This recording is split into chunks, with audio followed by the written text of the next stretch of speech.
پدر مادر لبی خداوندگار نمایندگان خدا görürəm özümə واقعا. Bu xanvadəni harda görürsünüz?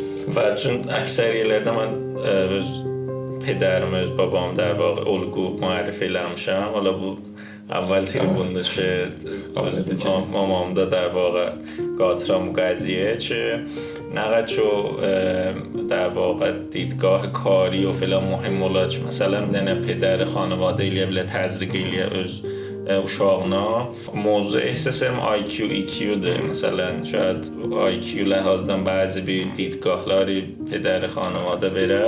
موضوع EQ və şəxsiyyət هوش اجتماعی də şaید مادر خانواده ilə belə təzriq eləyə ki, bunlar bir dənə bir تعادل و تناسب yetirir adamda.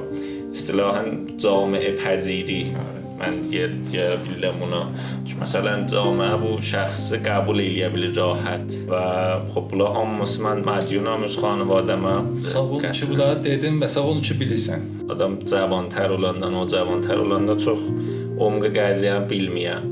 Hey böyüdükcə bilir ki o zamanlar nə zəhəmat çəkilib. İstirahətlərinə vurublar, məni mindiriblər maşına, apapla qopla klasa və bunda məsələn qədri o işi çox bilirəm ki, məsələn mən indi zəban öyrəşməm. Məsələn bəzi bizatlarım ki, ələ gəlib nə qəd biləsinə zəhmət çəkilib backgroundda və xop vaxtən Allah çox şükür qəziyyələrə şükür. Və Allaha çox şükür ki, bunlar yadından çıxmayıb və inşallah da çıxmaz və inşallah ki də bu məsirdə və məsir rüşdakı varsan bundan da üstlərə gedərsən.